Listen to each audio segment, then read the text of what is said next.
Actually, before I went on my trip, my amamma, that's my mom's mother, she was quite ill. And so looking at her, my sister also joined me on this trip.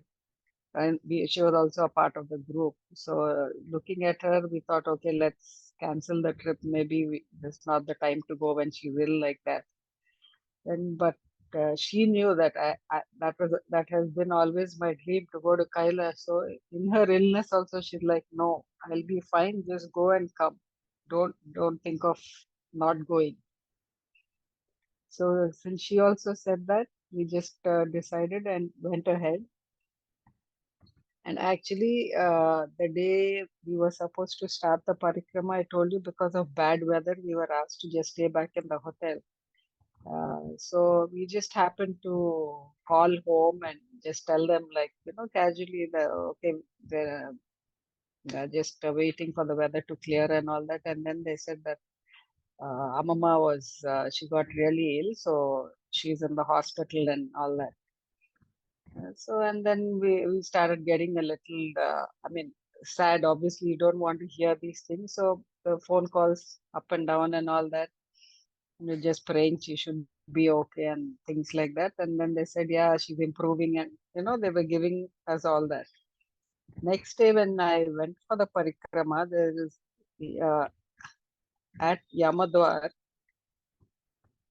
after I did my, the pradakshina around Yamadwar, just before I started, I visualize, I don't know. I mean, I could see my Amama and Shiva standing there at the entrance.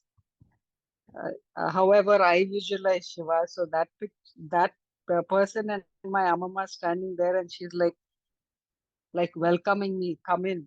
Like this is what you always wanted to do. So see, here you are.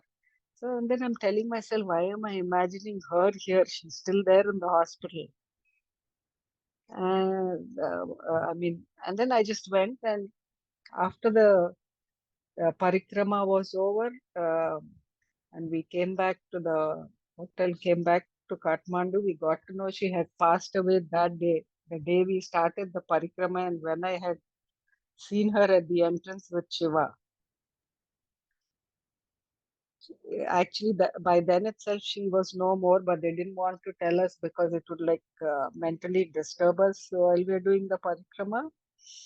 And so then I thought, okay, so I guess that's why that day I mean, saw her and Shiva standing right there. And it was not my imagination or anything. It must have been true. She must be, she needed to be happy because she had lived quite a hard life. So she was in heaven with him, in Shiva aboard Kailash. So that made me so happy. When I really heard and I connected, okay, that's why that day I got that kind of a visual. It was like I couldn't stop crying. I mean, it it really hit me. Like what miracles he can do, seriously.